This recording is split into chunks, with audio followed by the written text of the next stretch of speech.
Eu convido a igreja para nós meditarmos hoje no livro de 2 Reis, capítulo 5.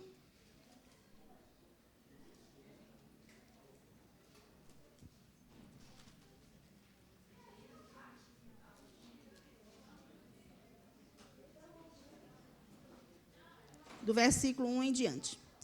Antes disso, nós iremos orar. Orar para que o Senhor nos abençoe e fale aos nossos corações nesta noite. Vamos ficar de pé? Vamos orar? Santo e eterno Deus, grandioso Pai, estamos aqui, Senhor, em Tua presença para falar a Tua palavra, aquilo que o Senhor quer ministrar a cada coração. Estou aqui, Senhor, me colocando diante do Teu altar, diante de Ti, e quero ser um instrumento do Senhor, quero ser boca de Deus aqui neste lugar, e não quero falar nada que venha além de Ti, somente o que o Senhor quiser falar ao Teu povo. Em nome de Jesus, nós Te pedimos também que caia por terra neste momento todo e qualquer impedimento, para que as pessoas não Te ouçam, para que as pessoas não venham a Te buscar, a entender o Teu recado. Caia por terra tudo que estiver impedindo e que somente o Senhor encontre liberdade neste lugar. Faz as mudanças que precisam ser feitas nesta noite, em nome de Jesus. Amém. Uma salva de palmas para Jesus. Pode sentar. Irmãos,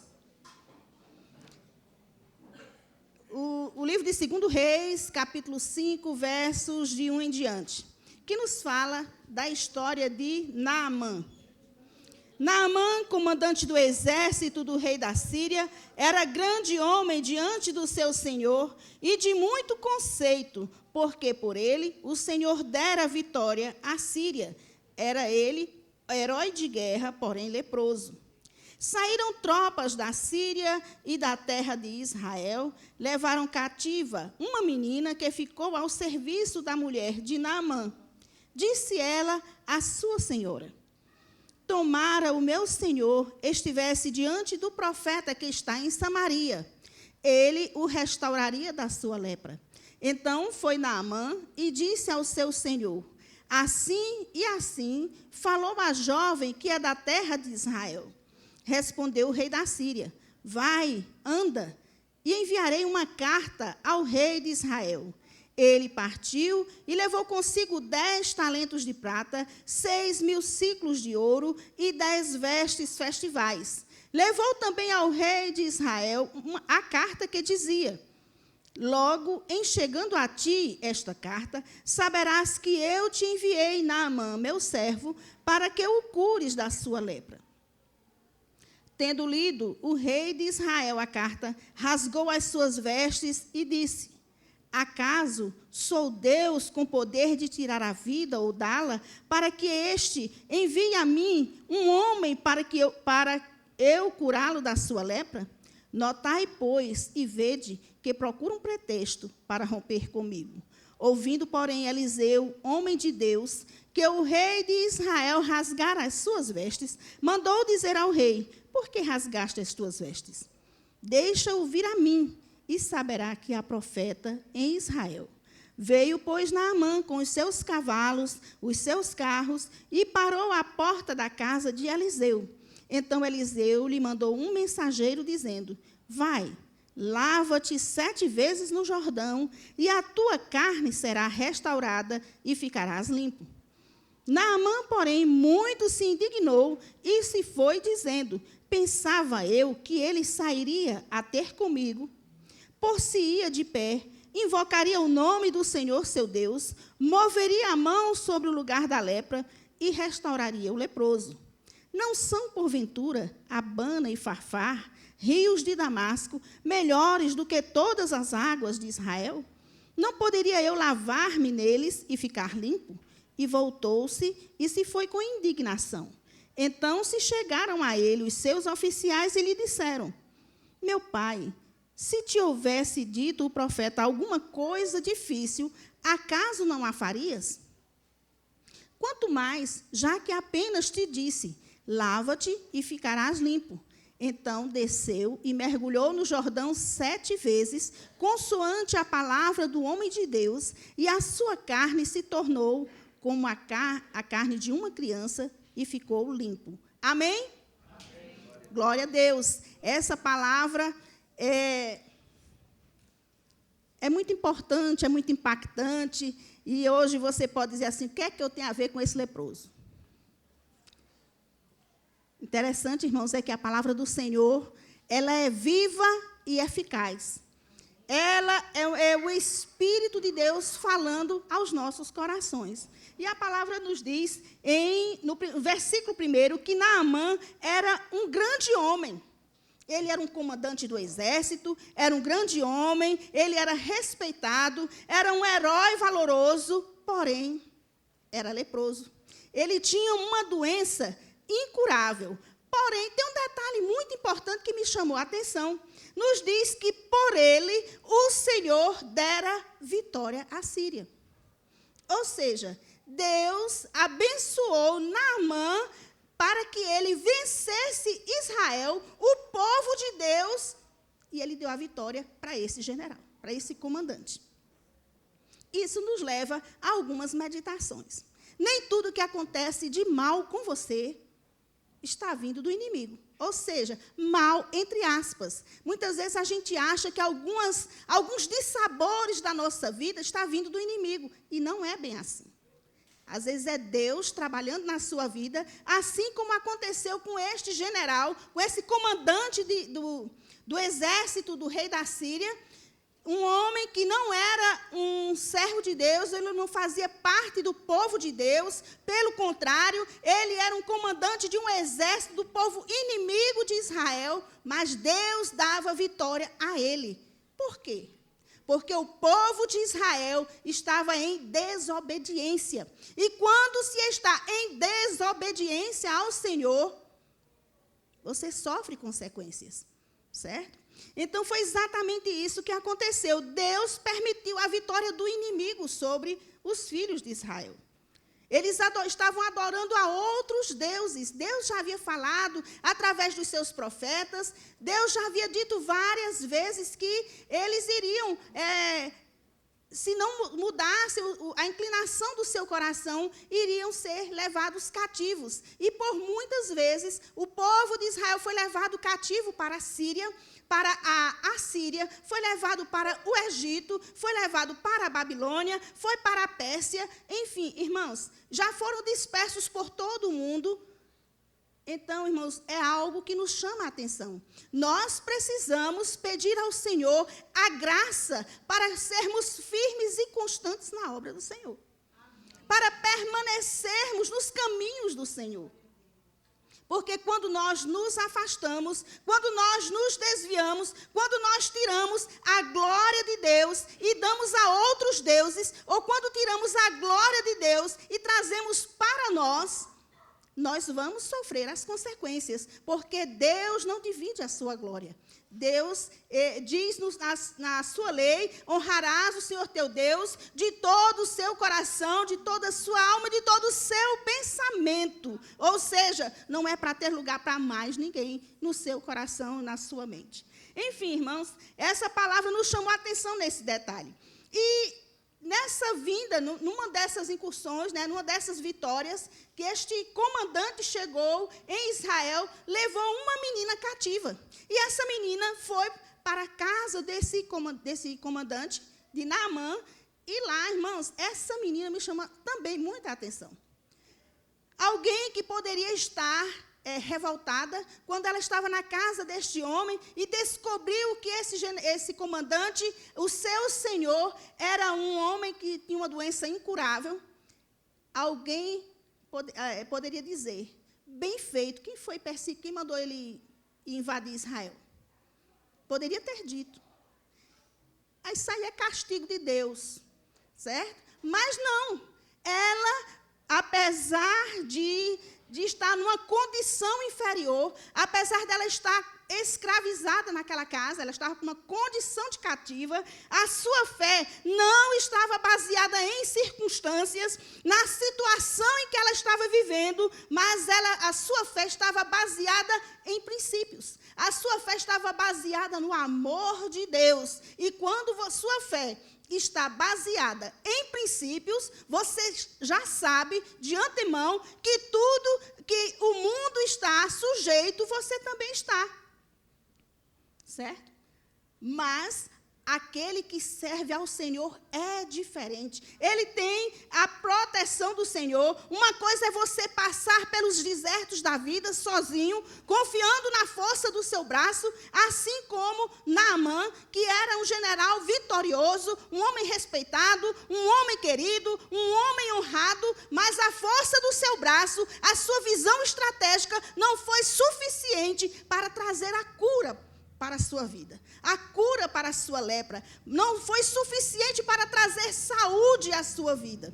Então, irmãos, apesar daquela menina estar longe da sua terra, longe da sua família, servindo como escrava, ela estava cheia do amor de Deus, e Jesus nos adverte, Jesus nos ensina, nós que já saímos aqui nessa passagem do Velho Testamento, mas para o Novo Testamento, o próprio Senhor Jesus nos diz: amai os vossos inimigos e orai pelos que vos perseguem.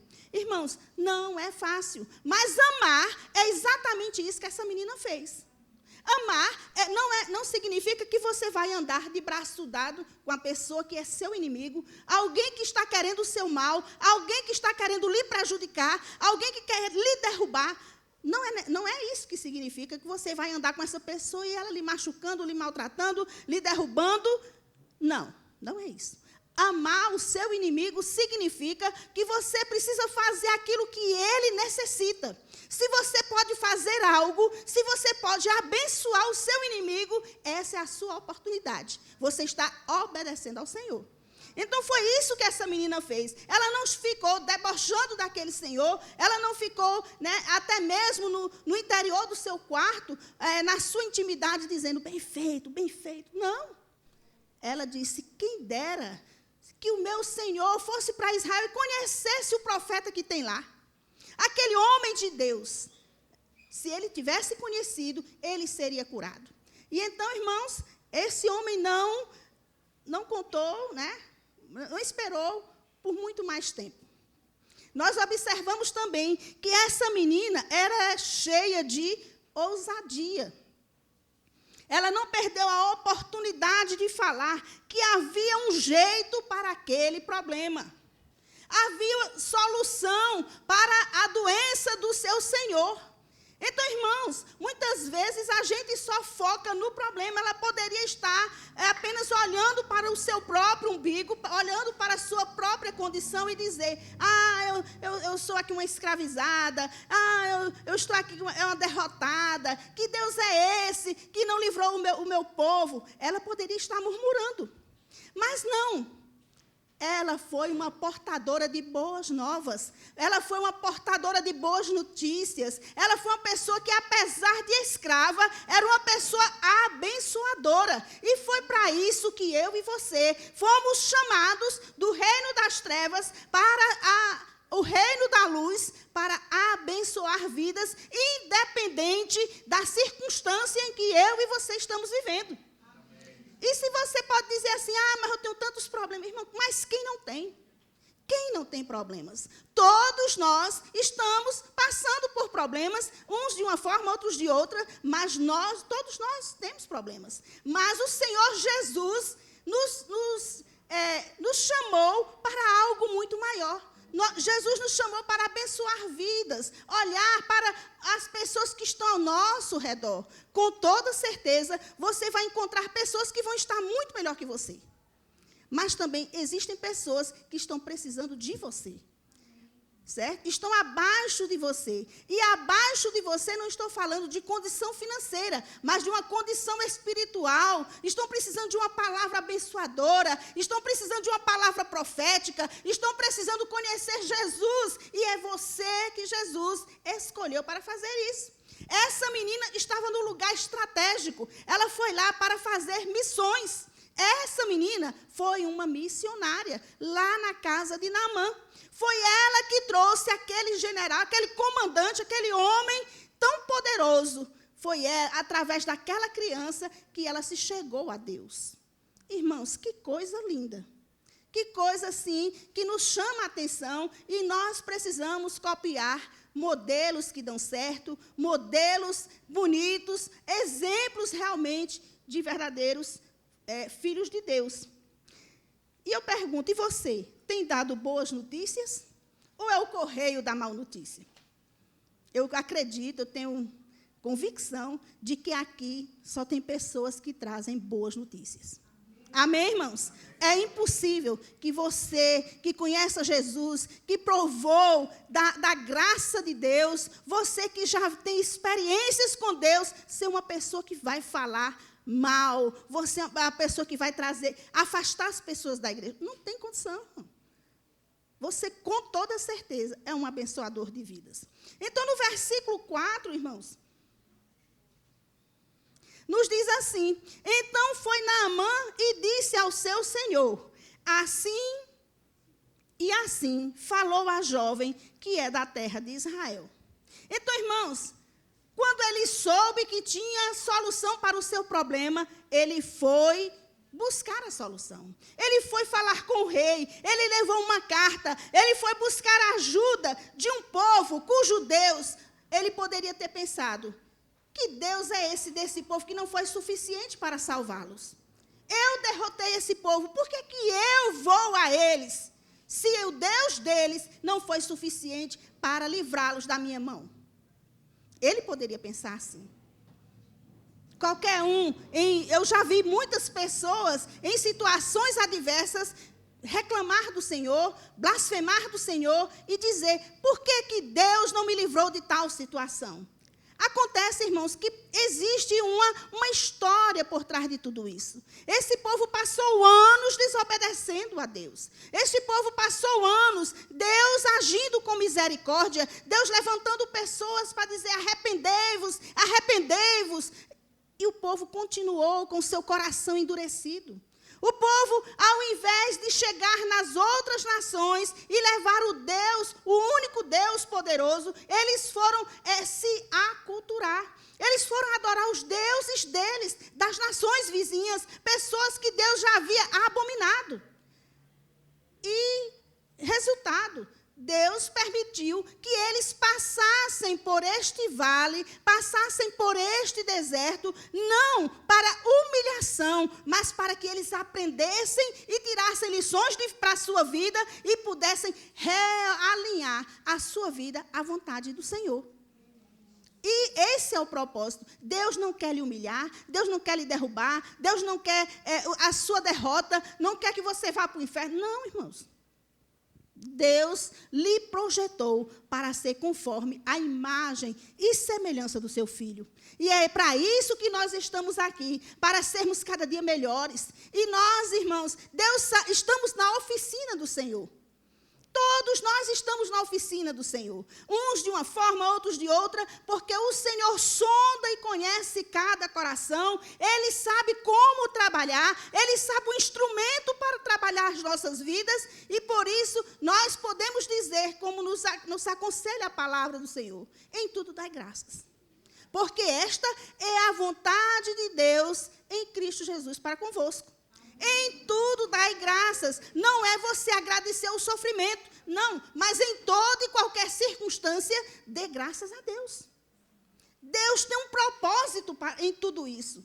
Deus quer elevar você para um outro nível. Deus quer fazer de você um verdadeiro vencedor. Deus quer tirar o seu foco de estar buscando apenas bens materiais, de você estar buscando apenas o que é da terra, mas Ele quer levar você, assim como a águia, para que você comece a buscar as coisas espirituais, para que você possa contemplar muitas ofertas que o mundo traz, que muitas vezes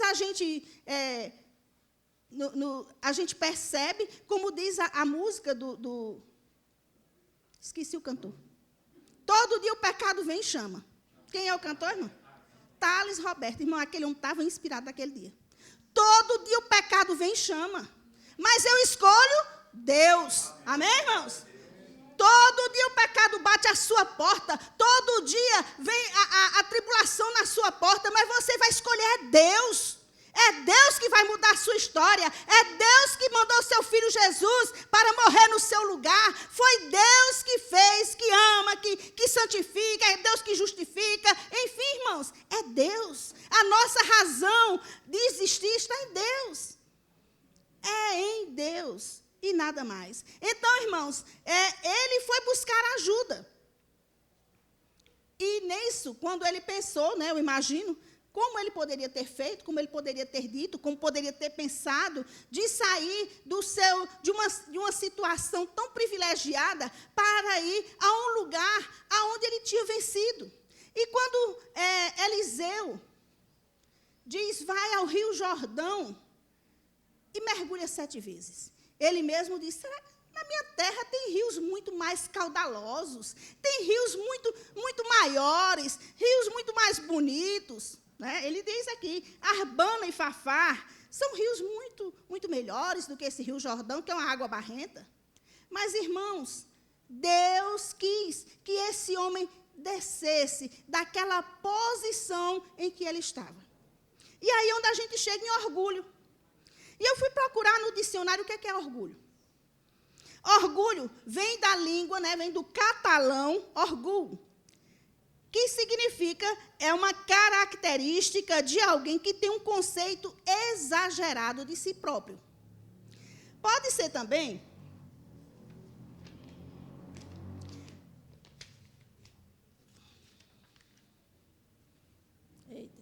cadê meus apontamentos? Pode ser também de uma forma positiva. O orgulho tem um lado positivo dele. Por quê? Chega alguém, vem te humilhar, vem dizer, você não está com nada, você não é nada, e quando fere o seu amor próprio, a sua dignidade, aí você levanta daquela situação. Isso é um lado bom do orgulho. Mas tem aquele que você acha que você é o último biscoito do pacote. Você se acha mais importante do que os outros, você se acha mais bonito que os outros. Seu trabalho é o que precisa ganhar mais, os outros não. Você que precisa ganhar, você está sendo injustiçado, porque todo mundo ganha 5 mil, você precisa ganhar 15 mil. Por quê? Não, porque sou eu. E eu me basto. Certo? Então, irmãos, foi exatamente isso que aconteceu aqui com o Naamã. Naamã, Deus fez ele descer daquele pedestal. Ele esperava que quando ele chegasse na casa de Eliseu, Eliseu saísse e fosse receber aquele comandante. E fizesse, ele mesmo diz, eu esperava que tivesse um ritual, tivesse uma coisa, ele colocasse a mão sobre a lepra para que fosse curado. Ele esperava algo mecânico que acontecesse. Mas foi algo tão fácil. Por que, irmãos, que foi tão fácil? Porque era a palavra de Deus na boca daquele profeta. Vai lá e se banha naquele rio. Aquele rio que era barrento. Aquele rio de uma terra, de um povo vencido. Mas era lá que ele tinha que mergulhar. Para saber, irmãos, que não é a força do seu braço, não era a sua visão estratégica, não era o seu dinheiro, como ele trouxe tantos bens para pagar pela cura, né, que ele já estava contando que ia ser curado pelo profeta Eliseu. Não era o dinheiro que ia comprar aquela cura. Não era nada que fosse acessível, né, feita por algo manual, por algo feito pelo próprio homem. Mas Deus ensinou aqui que ele precisava depender do próprio Deus. Irmãos, Deus quer nos ensinar. Nós sabemos, nós nos conhecemos e sabemos quem é aquela pessoa que está mais propensa a se orgulhar do que faz. E Deus quer que você busque, largue os seus conceitos, largue seus preconceitos, largue mão de si mesmo e busque o Senhor. Buscar o Senhor enquanto se pode achar. Humilhai-vos debaixo da potente mão de Deus. Mas resistir o diabo e ele fugirá de vós. É assim que nos diz a palavra. Vamos nos humilhar. Se eu me humilhar diante do teu altar e sacrificar aquilo que me buscar. Não é assim? aquilo que me custar. Irmãos, eu sou péssimo para decorar a letra de hino, certo? Mas o importante, irmãos, é que você tem algo para dar a Deus, e este algo é você. Não é o seu dinheiro, você não compra. As bênçãos espirituais não são compradas. Mas a obediência toca o coração de Deus. Foi exatamente isso que Deus requereu de Naamã. Então, irmãos, Eliseu mexeu com o coração daquele homem, apesar de lhe oferecer a cura de uma forma tão simples, que foi mergulhar no Rio Jordão 7 vezes. Sua terra era muito mais rica, os seus rios muito mais limpos e caudalosos, mas quando ele mergulhou, ele foi curado. Amém. Irmãos, obedeça o Senhor. Esse desafio é para você e para mim também. Eu sou humana tanto quanto vocês. E muitas vezes nós temos a cabeça dura e insistimos, irmãos, em coisas que a gente já sabe que vai dar errado. Mas eu penso assim, mas nós não podemos ser como o crente Gabriela. Eu nasci assim, eu cresci assim, vou morrer assim. Não é esse o propósito de Deus para a sua vida. O propósito de Deus para a sua vida é: eu nasci assim, conheci Jesus e Ele mudou a minha história. Amém? Eu agora sou uma nova criatura. As coisas velhas já passaram, eis que tudo se fez novo. Amém? É isso que Deus quer, que você ande em novidade de vida. Então, irmãos, nós concluímos dessa passagem que nenhuma situação é definitiva. Não existe um sofrimento que não acabe. Não existe dinheiro que não acabe. Irmãos, nós temos visto na TV em grandes empresas que faliram, que estão para falir, que estão em crise, que estão pedindo concordata, que estão pedindo um arrego. Porque tudo passa. A beleza passa. A juventude passa. Tudo é passageiro. Mas a palavra do Senhor não passa. Confia no Senhor e faz o bem. É isso que o Senhor nos adverte. Faça o bem. Não importa quem é que você está fazendo. Mesmo que seja o seu inimigo, faça o bem. Foi isso que Eliseu também fez. Demonstrou para aquele general. Ele poderia ter dito: você quer saber de uma coisa? Você vai e exploda bem longe de mim. Mas não, quando ele viu que o seu rei estava em dificuldades, quando ele viu que o rei falou, ele está procurando esse Ben-Hadad, o nome do rei, Ben-Hadad II. Ele disse: olha, ele está querendo invadir e tomar tudo que é nosso. E o rei rasgou as suas vestes em humilhação a Deus. Quando Eliseu soube dessa história, ele disse: vá lá e diga para ele, manda esse homem para cá, porque ele vai saber que aqui tem homem de Deus nessa terra. Amém, irmãos? Amém. Na sua casa tem homem e mulher de Deus, e Satanás é que vai correr em nome de Jesus. Amém. Ele vai bater em retirada. Nós não temos que estar tremendo na base, não, irmãos. Nós temos que fazer igual Churchill, que disse que o pessoal perguntou, quando ele ia na Segunda Guerra Mundial, ele estava nos navios, ele estava na frente. E o jornalista perguntou: e o senhor não tem medo, não? Ele disse: olha, é o seguinte, quando eu vou chegando perto, as pernas começam a tremer. Mas eu digo para elas: aproveite para tremer agora. Porque quando começar a guerra, você não vai ter tempo mais, não. Então, irmãos, é isso que nós precisamos fazer. Quando você começar a tremer, vai orar. Senhor, me sustenta. Senhor, me fortalece. Senhor, vem me honrar. Abençoa minha casa, abençoa minha família. E faça como os Regis Danese. Mexe com a minha estrutura, Senhor. Amém. Mexe com a minha estrutura. A minha casa precisa ser uma referência. Mas, irmãos, você ser uma referência não quer dizer que você não vai passar por problemas. Mas quer dizer que quando você passa por problemas, o seu posicionamento diante das pessoas, diante de Deus, diante do problema, é que vai atrair as pessoas para Cristo. E as pessoas vão perguntar para você: como é que você fez? Por que você agiu assim? Deus vai te honrar. Deus vai lhe honrar, porque Deus é Deus. A palavra do Senhor nos diz em Provérbios, capítulo 16, versículo 18, a soberba precede a ruína.